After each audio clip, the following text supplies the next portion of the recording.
देश की सरहद सिर्फ एक लकीर नहीं होती, ये वो इम्तहान होती है जहां हर सांस तिरंगा लहराता है। तुम जहां से भी घुसने की कोशिश करोगे, आसमान से, जमीन से, समंदर से, सामने एक हिंदुस्तानी फौजी खड़ा पाओगे। सनी देओल का ये गरजता हुआ डायलॉग सिर्फ आवाज नहीं थी, ये चेतावनी थी, ये हौसला था बॉर्डर 2 की रूह का। जी हाँ दोस्तों, करीब 30 साल पहले जेपी दद्दा की बॉर्डर ने देशभक्ति को पर्दे पर जिंदा कर दिया था। अब उसी विरासत को आगे बढ़ाती है बॉर्डर 2। जी हाँ दोस्तों, ये फिल्म हमें याद दिलाती है कि 1971 की जंग सिर्फ लोंगेवाला तक सीमित नहीं थी, बल्कि वो जंग जल, थल, वायु तीनों मोर्चों पर लड़ी गई थी। जी हाँ दोस्तों, निर्देशक अनुराग सिंह इस कहानी को सिर्फ युद्ध की गोलियों तक नहीं रखते, बल्कि वो हमें ले जाते हैं उस सैनिकों के दिलों तक और उनके परिवारों की खामोश कुर्बानियों तक। दोस्तों, कहानी की बात की जाए तो फिल्म की पृष्ठभूमि है 1971 का भारत पाक युद्ध, लेकिन इसकी जड़ें जुड़ी हैं 1961 की नेशनल वॉर एकेडमी से, जहां 3 जिगरी दोस्त एक साथ वर्दी पहनते हैं और एक दिन एक साथ युद्ध के मैदान में उतरते हैं। फ्लाइंग ऑफिसर निर्मलजीत सिंह सैखो, जिनकी शादी के चंद दिनों बाद उनकी ड्यूटी का बुलावा आ जाता है। मेजर होशियार सिंह दहिया, जो अपने पहले बच्चे के इंतजार में है, लेकिन इस देश की पुकार हर इंतजार से बड़ी होती है। और lieutenant commander Mahendra Singh S Rawat, जो पत्नी और नन्ही बेटी को अलविदा कहकर समंदर के रास्ते फर्ज निभाने निकल पड़ते हैं।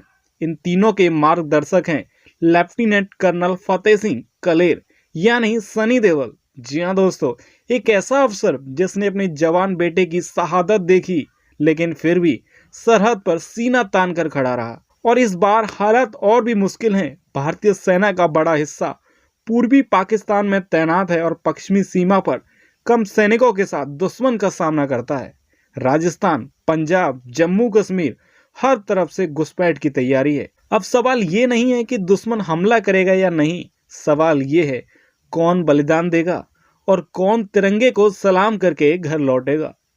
दोस्तों, रिव्यू की बात की जाए तो बॉर्डर 2 सिर्फ एक वॉर फिल्म नहीं है, ये दोस्ती की कहानी है, ये प्रेम की कहानी है, ये उस माँ की कहानी है जो रोज बेटे की सलामती की दुआ मांगती है, जिससे दर्शक उनसे जुड़ जाता है। फिल्म का फर्स्ट हाफ किरदारों को गहराइयों से गढ़ता है और सेकंड हाफ में सीधे युद्ध के मैदान में ले जाता है, जहां टैंक दहाड़ते हैं, फाइटर जेट आसमान में चीरते हैं और समंदर में जंग की लहरें उठती हैं। हालांकि वॉर सीक्वेंस थोड़े लंबे हैं और कुछ जगह लाइटिंग बेहतर हो सकती थी, लेकिन दमदार स्क्रीन प्ले ने इन कमियों को संभाल रखा है। जी हाँ दोस्तों, अब बात कर लेते हैं अभिनय की। जी हाँ, सनी देओल पूरी फिल्म की रीढ़ हैं। उनकी आवाज, उनका गुस्सा और उनका इमोशनल आर्क और सब कुछ दिल में उतर जाता है। वरुण धवन मेजर होशियार सिंह दहिया के किरदार में हरियाणवी टच और भावनाओं का शानदार संतुलन बनाते हैं। दिलजीत दोसांझ हवाई युद्ध के सीन में खास तौर पर याद रह जाते हैं और आहान शेट्टी अपने पिता सुनील शेट्टी को एक सच्चा और भावुक ट्रिब्यूट देते हैं। महिला किरदार की बात की जाए तो मोना सिंह, सोनम बाजवा, मेधा राणा और अन्या सिंह फिल्म को भावनात्मक गहराई देती हैं। और आखिरी बात दोस्तों, 3 घंटे 19 मिनट की ये फिल्म कहीं कहीं खिंची हुई लग सकती है। अगर आपके दिल में देश के लिए सम्मान है तो बॉर्डर 2 आपको झुका देगी और अंत में खड़े होकर ताली बजाने पर मजबूर कर देगी, क्योंकि ये फिल्म सिर्फ युद्ध नहीं दिखाती, ये याद दिलाती है कि हमारी नींद और किसी और की जागती आंखों की वजह से होती है। जय हिंद दोस्तों, जय भारत।